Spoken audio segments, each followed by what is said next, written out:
Jesús, el hombre que lo merece todo. Capítulo 19 del libro Jesús, el hombre que desafió al mundo y confronta tu vida. Conforme a mi anhelo y esperanza de que en nada seré avergonzado, sino que con toda confianza, aún ahora, como siempre, Cristo será exaltado en mi cuerpo, ya sea por vida o por muerte. Filipenses, capítulo 1, versículo 20. El versículo citado arriba representa el deseo y la pasión del apóstol Pablo, un hombre que llegó a entender a cabalidad todo lo que Cristo había hecho por él como pecador y que como consecuencia llegó a desarrollar una pasión por exaltar y glorificar a su Señor, ya sea estando en vida o aún a la hora de su muerte. Cristo mismo nos dejó ese ejemplo. Jesús vivió para glorificar a su Padre. Juan capítulo 17 versículos 4 al 6. Y a la hora de morir dijo, Padre, que se haga tu voluntad y no la mía. Mateo capítulo 26 versículos 39 al 45. Para Dios es tan importante la manera en que vivimos como la manera en que morimos, y con frecuencia nuestra muerte refleja la manera como hemos vivido. Como bien dice el versículo que encabeza este capítulo, el anhelo de Pablo era que Cristo fuera exaltado en su cuerpo, ya sea por vida o por muerte. Esa fue su pasión, una meta deseada con intensidad, su sueño dormido o despierto. Pablo tenía un deseo ardiente en su mente y una esperanza en su corazón. Su anhelo y su esperanza están expresados en una sola idea, la cual aparece en Filipenses capítulo 1, versículo 20. Que Cristo fuera exaltado en su cuerpo, ya sea por vida o por muerte, como vimos más arriba. A Pablo le tenía sin cuidado si él vivía o moría, con tal de que en cualquiera de esos casos él pudiera exaltar a Cristo. Pablo tenía claro que hay múltiples formas de vivir la vida. Algunas personas están interesadas en vivir una vida cómoda, de abundancia, sin dolor ni privaciones. Pablo nos hace ver que él no tiene el menor interés en que su vida sea de una manera o de otra, siempre y cuando esa manera termine exaltando a su Dios. Él no tenía expectativas de la vida como nosotros tenemos. Las expectativas que tenemos de la vida son las que nos llenan de amargura cuando no son satisfechas. Pablo nunca supo lo que era la amargura porque él, después de su conversión, nunca tuvo expectativas irreales o insatisfechas. Lo que sí Pablo tenía era una meta clara. Alguien pudo haberle preguntado a Pablo, ¿cómo quieres vivir o dónde quieres vivir? Y la respuesta hubiese podido ser algo como esto: esa no es mi preocupación, yo no vivo consumido por las preocupaciones que suelen atormentar a las personas. De hecho, mi preocupación es una que usualmente no preocupa a la mayoría de los creyentes, y es que mi vida exalte a Cristo. Lo mismo podemos decir de su muerte. Pablo estaba consciente de que el ser humano puede morir de múltiples formas. Algunas personas desean morir de manera súbita, sin pasar por una experiencia de dolor. Otros valoran morir rodeados de sus familiares o en la tierra que los vio nacer. Pero una vez más, Pablo no estaba preocupado por la manera como él moriría, ni dónde, ni rodeado de quiénes. Su preocupación era otra y era la misma. Ya sea que muriera o que viviera, él deseaba que Cristo fuera exaltado. Para pensar de esa forma debemos valorar a la persona de Jesús por lo que Él es y por lo que ha hecho, y entonces llegaremos a la conclusión de que ciertamente Jesús es el hombre que lo merece todo. El que lo ha hecho todo, todo merece. En el Evangelio de Lucas, capítulo 4, versículos 14 al 22, encontramos un pasaje que nos ayuda a comprender la misión por la que Cristo vino. Ese solo pasaje nos permite ver por qué decimos que Jesús es el hombre que todo lo merece. En aquella ocasión en que Jesús visitó la sinagoga, él dio a conocer su misión de vida aquí en la tierra.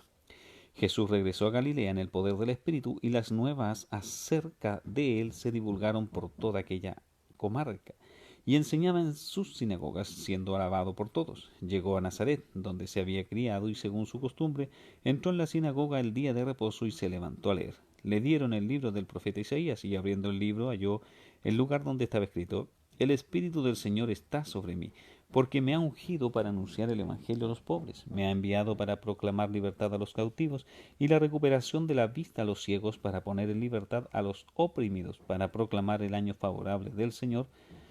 Cerrando el libro, lo devolvió al asistente y se sentó, y los ojos de todos en la sinagoga estaban fijos en él. Y comenzó a decirles: Hoy se ha cumplido esta escritura que habéis oído. Y todos hablaban bien de él y se maravillaban de las palabras llenas de gracia que salían de su boca y decían, ¿no es este el hijo de José? El Espíritu de Dios ungió a Jesús para una tarea específica, para anunciar el Evangelio a los pobres. Esa es la frase principal que define su misión en el texto de Lucas. Luego aparecen otras 3 frases en el infinitivo del verbo que están subordinadas a la primera o que la califican. Y estas frases son, para proclamar libertad a los cautivos y la recuperación de la vista a los ciegos, para poner en libertad a los oprimidos, para proclamar el año favorable del Señor. Esta vez Jesús decide definir su misión en términos de la proclamación de un mensaje para una audiencia aparentemente definida. La palabra pobre en este contexto tiene más de una connotación. En primer lugar, se refiere a aquellos que tienen menos, la sociedad muchas veces desprecia, son abusados por lo que más poseen, tienen menos oportunidades, por tener menos, suelen estar más abiertos al Evangelio. Pero es evidente que en el contexto de la misión de Jesús, la palabra pobre alcanza una connotación que va más allá de la pobreza material, o de lo contrario, la misión de Jesús hubiese estado limitada a un solo grupo social, y no fue así. La mayor pobreza del hombre no es material, sino espiritual. Si al final de tus días llegas a la condenación eterna, habiendo dejado en este mundo tus cuentas bancarias llenas de dinero, comprenderás ciertamente a qué pobreza nos estamos refiriendo. Pero si llegas a la eternidad sin un centavo en la mano, al momento de entrar a la presencia de Dios descubrirás cuán rico eres, porque en ese instante comprenderás lo que significa ser coheredero con Cristo. Para entrar al reino de los cielos, la persona necesita reconocer su pobreza espiritual, admitir su ausencia de méritos, comprender que está en bancarrota moral delante de Dios y entender que su deuda está muy por encima de lo que él pueda pagar aún en toda la eternidad. De hecho, si nuestras obras pudieran traducirse en papeletas, la mejor ilustración sería llamar a nuestras obras dinero falso, porque es un billete que luce como uno verdadero, pero que carece de valor que lo respalde.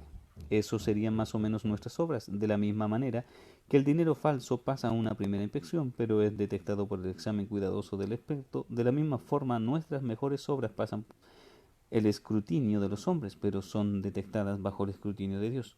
La mala noticia es que mis mejores obras no pasan el examen de nuestro Dios. La buena noticia es que Cristo vino a salvar a personas que entienden que sus obras son insuficientes. Si yo no lo entiendo así, Cristo no se encarnó para mí. Por eso Cristo dijo en otra ocasión en que le tocó definir su misión, que Él no vino a llamar a justos, sino a pecadores. Mateo capítulo 9, versículo 13, como ya vimos anteriormente. Ese día que Lucas narra, Jesús continuó definiendo su misión, pero las 3 frases siguientes dependen de esta primera de la cual ya hablamos y que tiene que ver con la proclamación del Evangelio a los pobres. El Espíritu de Dios está sobre mí, me ha enviado para proclamar libertad a los cautivos y la recuperación de la vista a los ciegos. Es evidente que la libertad a los cautivos no representaba la libertad a los prisioneros, porque de ser así, la misión de Cristo hubiese sido un fracaso, ya que Él nunca liberó a nadie de una prisión. Pero Él sí liberó a muchas personas de las amarras del pecado. Las amarras del pecado son peores que las amarras de la mano o de los pies. Las amarras espirituales encadenan el alma, nublan el entendimiento, endurecen el corazón, destruyen tu vida y la de los demás y te llevan a hacer lo que no quieres y a no hacer lo que quieres, como proclamó Pablo en Romanos capítulo 7. Si el cautiverio del alma no es resuelto en esta vida, al pasar a la próxima vida el cautiverio empeorará. La peor noticia es que cada uno de los descendientes de Adán ha nacido en cautiverio espiritual, pero la mejor noticia es que si te consideras en cautiverio, Cristo vino para ti, porque Él vino para proclamar libertad a los cautivos. Además, Él vino a proclamar la recuperación de la vista de los ciegos. Una vez más, si bien es cierto que Cristo dio vista a algunos ciegos, no es menos cierto que el número de ciegos sanados en relación al resto de la humanidad es mínimo. Pero Cristo no solo vino para dar visión a algunos ciegos, sino que Él vino especialmente para dar vista a aquellos cegados por el pecado. Una y otra vez la palabra habla de cómo el pecado ciega al hombre. Es así a tal punto que cuando el apóstol Pablo tuvo que explicar su misión o su llamado ante el rey Agripa, explicó con estas palabras lo que Dios le había comunicado el día que lo llamó. según lo registró Lucas en el libro de los Hechos, capítulo 26, versículos 16 al 18.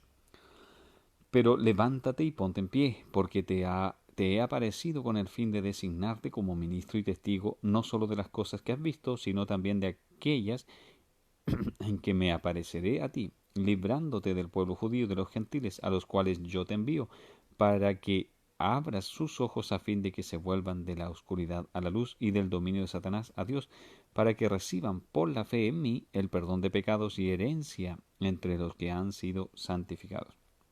Es notable cómo Pablo explica la misión que le fue encomendada, para que abra sus ojos a fin de que se vuelvan de la oscuridad a la luz y del dominio de Satanás a Dios. Dios une la ceguera espiritual con el cautiverio del pecado, que se vuelvan de la oscuridad a la luz y del dominio de Satanás a Dios. Cuando éramos inconversos, el pecado no nos dejaba ver lo que hoy nos parece obvio. El pecado oculta, minimiza, distorsiona, niega y cambia la realidad de nuestras acciones. La razón por la que vemos tan bien el pecado en otros hasta irritarnos es porque el pecado del otro no nos ciega, es el pecado en nosotros el que nos ciega hacia nosotros mismos. Phil Ricken, en su comentario sobre el libro de Lucas, dice: el pecado es la causa más frecuente de ceguera a nivel mundial. Nos ciega hacia la Escritura, no vemos la verdad de la palabra de Dios, nos ciega hacia el pecado mismo, no vemos nuestra necesidad de perdón, nos ciega hacia nuestro Salvador, no vemos la salvación que Cristo tiene que ofrecer, no vemos nada de eso hasta que Cristo viene y cura nuestra ceguera. La mala noticia es que todos hemos nacido ciegos. La buena noticia es que Cristo vino para devolver la vista a los ciegos. Aquel día Cristo reveló algo más de su misión. Él vino a poner en libertad a los oprimidos por su propio pecado. Para ellos, Cristo es el Redentor. A los oprimidos por el pecado del otro. Para ellos, Cristo es la fortaleza en medio de la debilidad.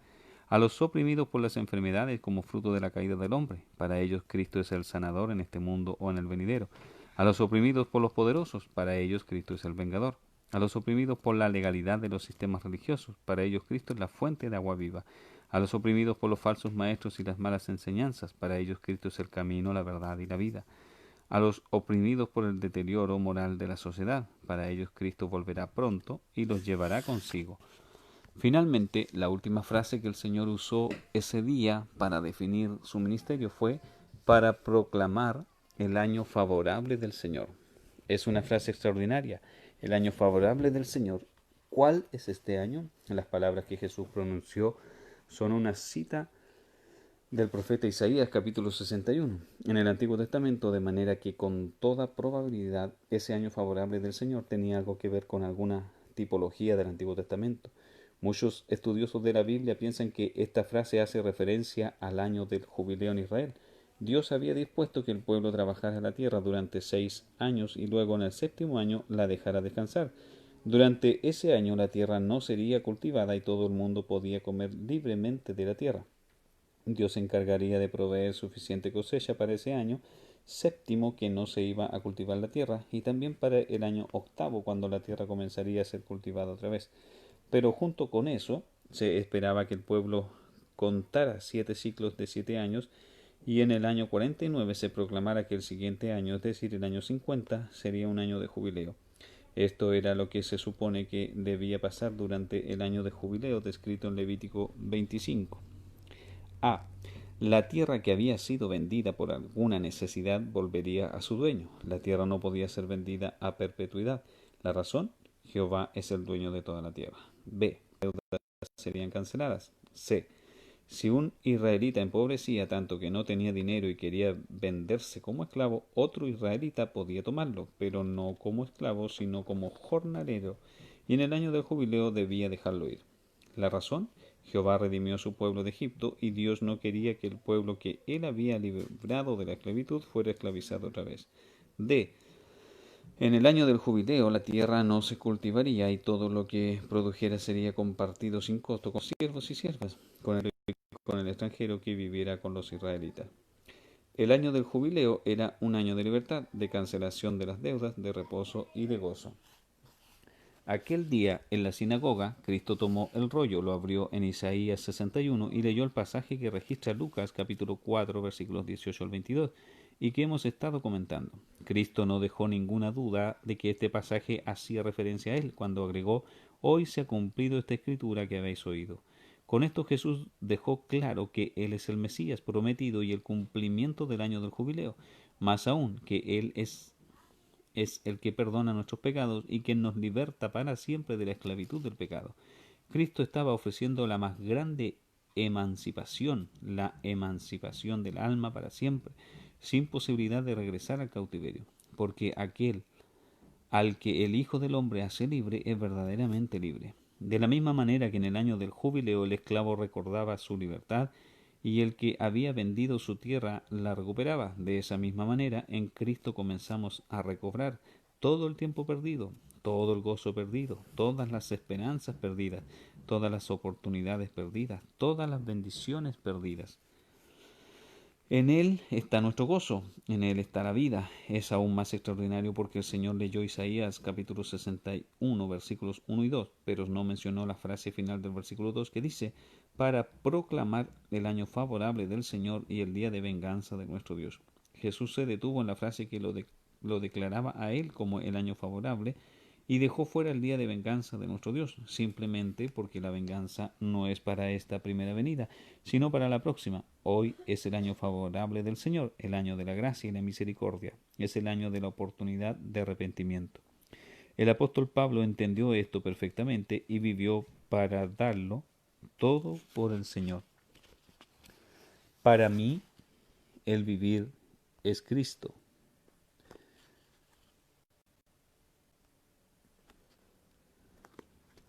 Filipenses capítulo 1, versículo 21. Quizás sea uno de los versículos más recordados, pero menos vivido. Pues para mí el vivir es Cristo y el morir es ganancia. Notemos cuán personal es la afirmación para mí. Pablo no dice para nosotros los cristianos o para el pueblo de Dios o para todo el que cree, sino que Pablo declara para mí es como si dijera yo no sé cómo es para el resto de los creyentes, pero yo sí tengo claro mi propia vida y la razón por la que yo cada mañana es Cristo y su gloria.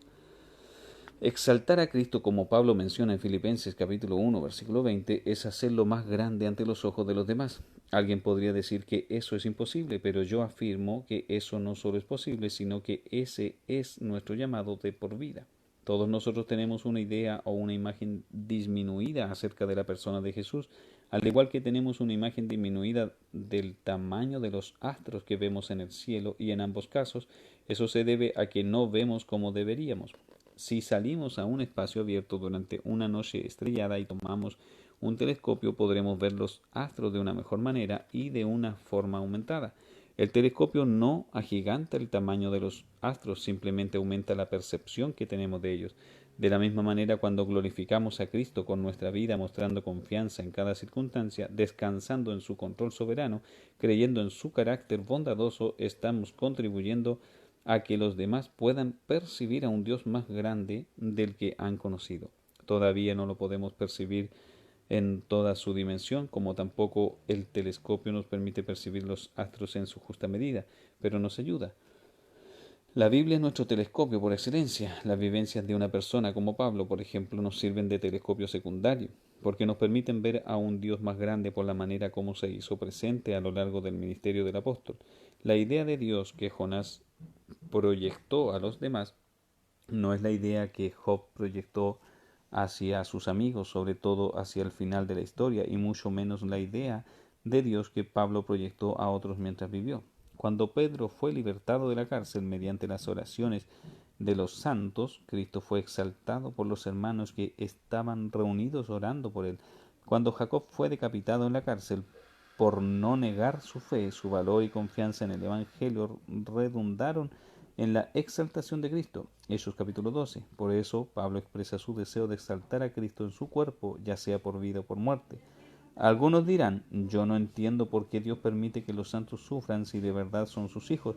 Podemos responder a ese argumento de varias maneras. Con las palabras atribuidas a C.S. Lewis, ante la pregunta ¿por qué sufren los justos?, él respondió ¿por qué no? Solo ellos lo pueden soportar. Con las palabras de Oswald Chambers, el sufrimiento es la herencia del malo, del que se arrepiente y del Hijo de Dios. Cada uno termina en su cruz. El ladrón malo fue crucificado, el ladrón arrepentido fue crucificado y el Hijo de Dios fue crucificado. Por medio de estas señales conocemos la amplia distribución del sufrimiento. Con las palabras de Agustín, Dios tuvo un hijo sin pecado, pero ninguno sin sufrimiento. Los hijos de Dios que han llegado a entender la cruz de Cristo hicieron de Cristo su motivación de vida. El egocentrismo humano solamente es destruido cuando se logra comprender cuando se pagó por la redención de mi vida para heredar el reino de los cielos. Aun si pensamos cuánto ha sufrido la Iglesia de Cristo para llegar hasta donde estamos, esa sola idea podría cambiar radicalmente la forma como pensamos acerca de nuestra manera de vivir. Un verdadero entendimiento del Evangelio resultará en una entrega mayor a la persona de Jesús.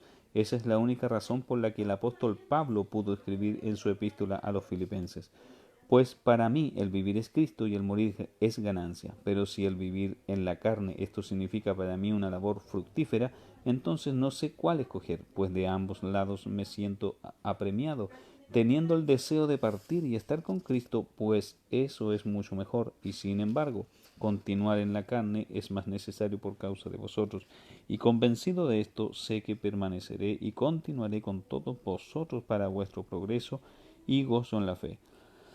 Filipenses capítulo 1 versículos 21 al 25. Lo que Pablo sentía con relación a su vida fuera de la prisión no era diferente de lo que él sentía estando dentro de la prisión, siempre y cuando el Evangelio de Cristo fuera predicado. Filipenses capítulo 1 versículos 12 al 14. Pocas personas han logrado comprender cómo un hombre puede tener el mismo deseo de partir de este mundo como de quedarse. Filipenses capítulo 1 versículos 22 al 24. Tener la misma esperanza rodeado de sus amigos que abandonado por ellos. Segunda Timoteo capítulo 4 versículos 9 al 18. Tener la misma intensidad de vida al comienzo de su carrera cristiana que al final, después de haber sufrido física, emocional y espiritualmente. Segunda Timoteo capítulo 4 versículos 1 al 8. Para aquellos que no han entendido cómo eso es posible, este solo versículo lo explica todo. Pues para mí el vivir es Cristo y el morir es ganancia.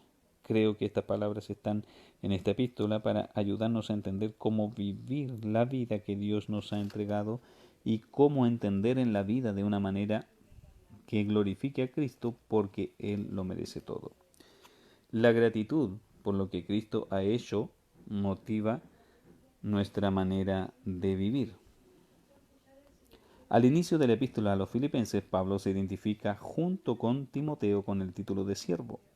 El diccionario teológico del Nuevo Testamento dice que doulos tiene una sola traducción. Describe el estatus de un esclavo o la actitud propia de un esclavo. Esas dos palabras, siervos y esclavos, no significan lo mismo. John MacArthur tiene razón al decir que los siervos se contratan, mientras que los esclavos se poseen. Un esclavo no tiene voluntad propia, vive para su amo y su único motivo de vida es servir a su amo. Pablo tiene claro que Dios no lo contrató, sino que Dios lo compró y pagó un precio de sangre. Pero el precio que Dios pagó por Pablo y por cada uno de nosotros es muy superior al salario que cualquier siervo pueda recibir. De manera que, por un lado, al pensar en nosotros como esclavos de Cristo, tenemos que recordar que un esclavo le pertenece a su amo. No tiene derechos ni puede hacer reclamaciones y vive para ese amo. Sin embargo, no hay empleado, ni ejecutivo, ni aún dueños de compañía en todo el mundo que posea mejores beneficios, condiciones o garantías que las que tenemos nosotros como esclavos de Cristo. Pedro nos recuerda en primera de Pedro capítulo 2 versículo 9 que somos pueblo adquirido para posesión de Dios, como propiedad de Dios. Nunca nos faltará nada, nunca nadie podrá dañarnos porque estamos bajo su protección. Por ser esclavos de Dios estamos sentados a la diestra del Padre en Cristo, de manera que no hay ni habrá VIP que pueda sentarse a un nivel más alto que uno de los esclavos de Dios. Ser esclavo de Cristo es un honor y no una obligación o un fastidio. Es un privilegio pertenecer a alguien que derramó su sangre para perdón de mis pecados, para llevarme de la vergüenza a la gloria, especialmente cuando consideras que para hacer esto Cristo tuvo que venir de la gloria a la vergüenza.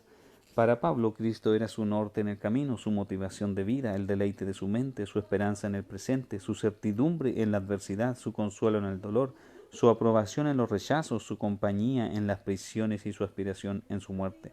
Cuando nacimos, nuestros padres nos entregaron una vida terrenal y nos enseñaron a vivir esa vida.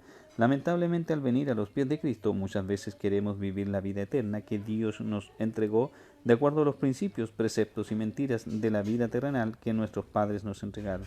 Por eso, cuando leen la vida de Pablo, muchos dicen una y otra vez que no logran comprender cómo este hombre lo hizo, pero ahora podemos entenderlo. Bajo la inspiración del Espíritu Santo, Pablo logró resumir de una forma extraordinaria su propósito de vida. Muy pocas personas han logrado hacer esto de una forma clara, y del conjunto de personas que se tomaron el tiempo de redactar un propósito de vida, un porcentaje más reducido aún ha logrado vivir conforme a lo descrito. Ese no fue el caso de Pablo. Si hay algo que apreciamos de este hombre es que sus palabras y su vida fueron congruentes.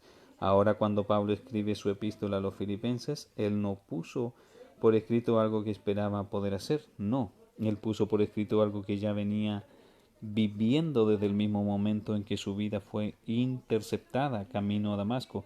El apóstol está definiendo aquí la manera como él venía viviendo sin ser afectado por las circunstancias a su alrededor.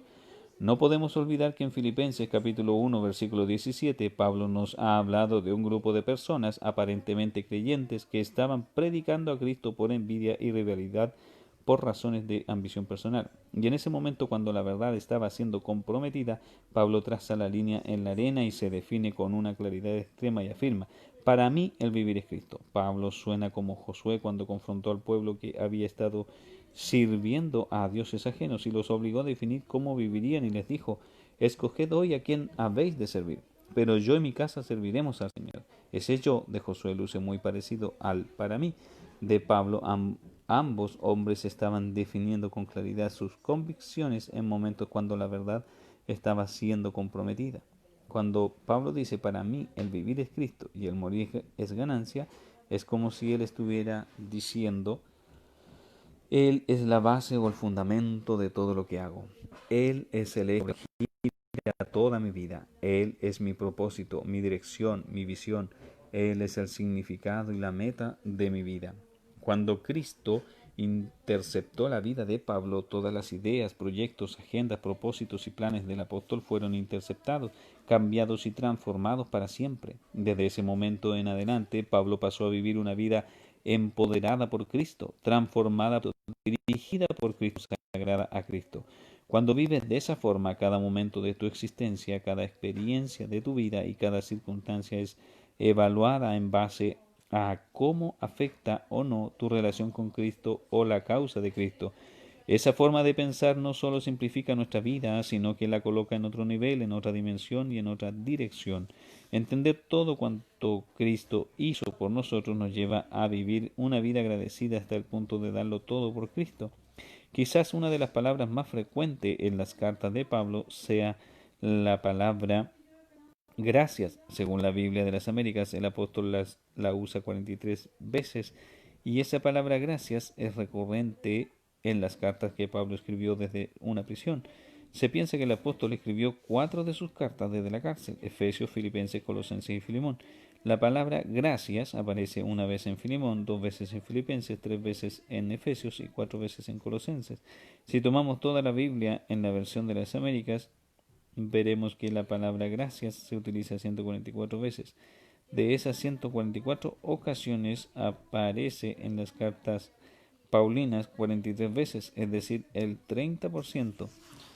Y de estas 10 veces aparecen en las cartas que él escribió desde la prisión, que son de las cartas más breves, de manera que ni las persecuciones, ni las injurias, ni los insultos, ni las prisiones pudieron cambiar el corazón agradecido del apóstol Pablo.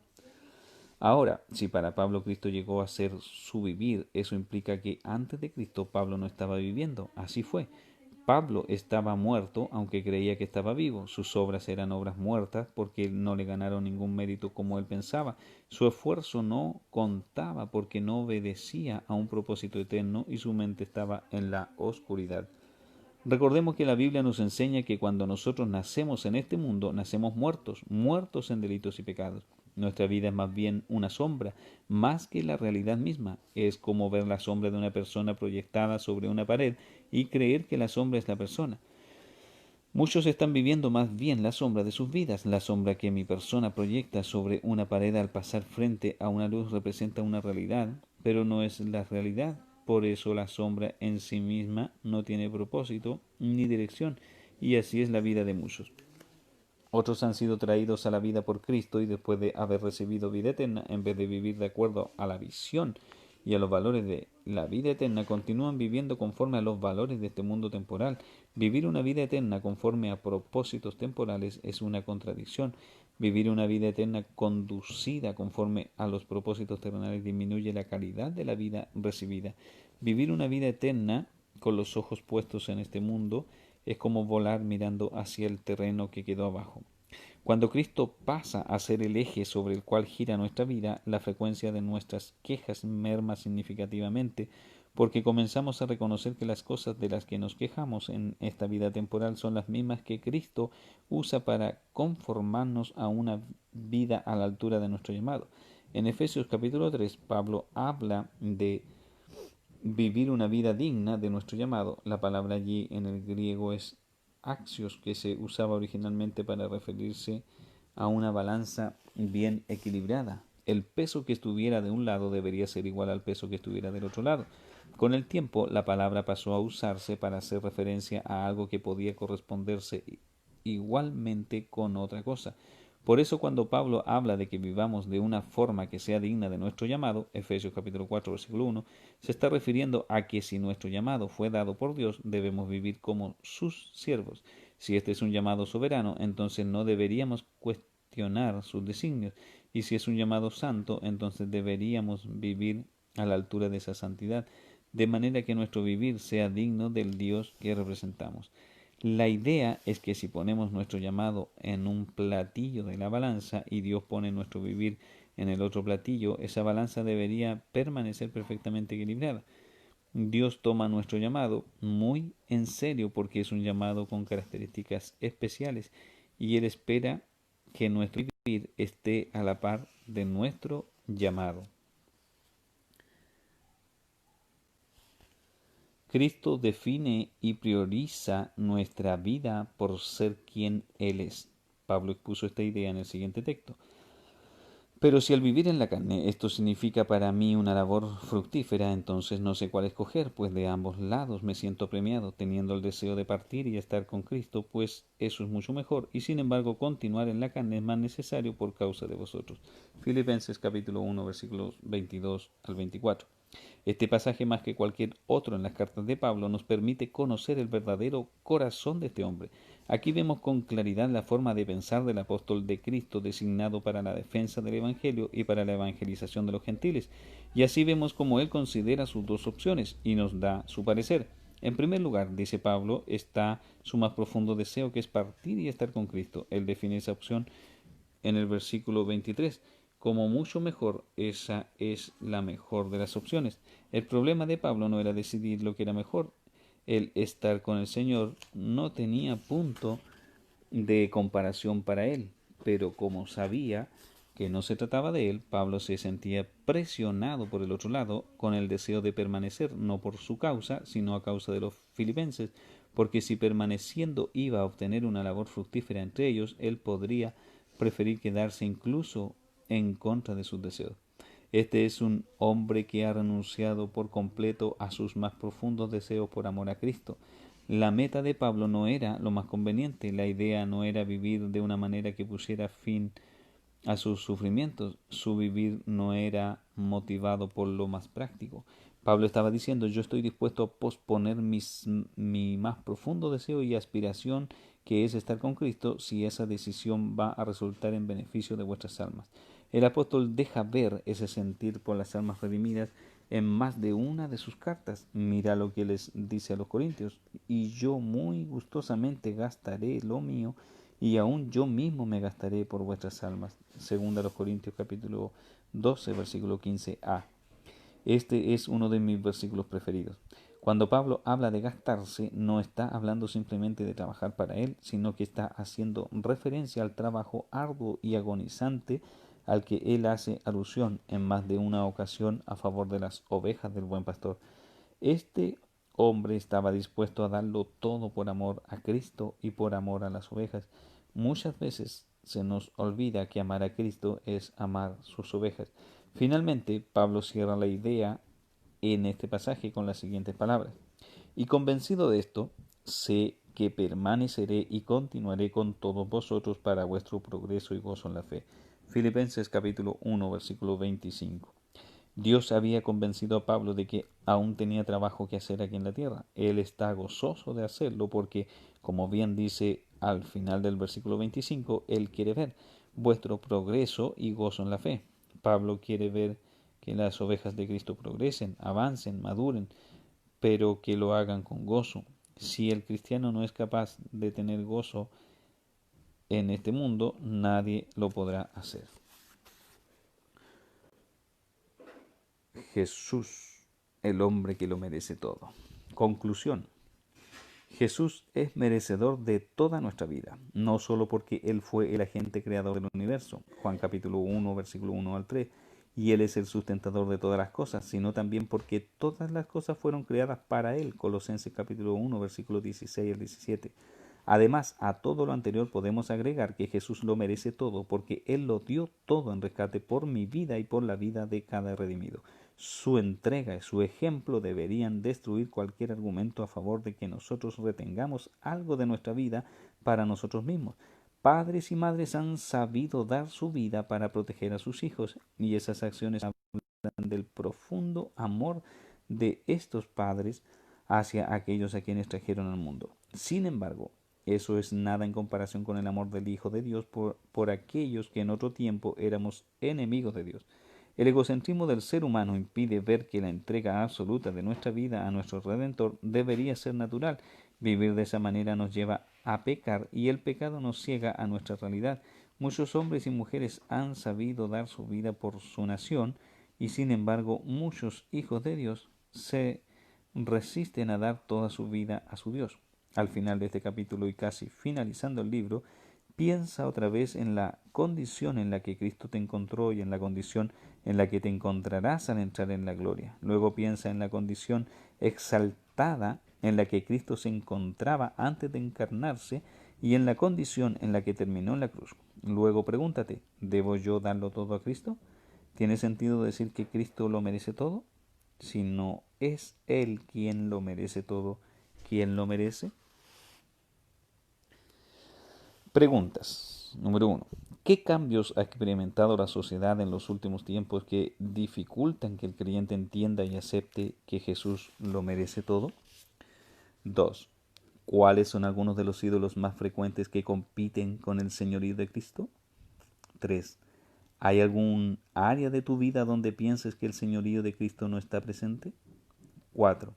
¿Hay alguna manera de vivir el año del jubileo continuamente hoy? 5.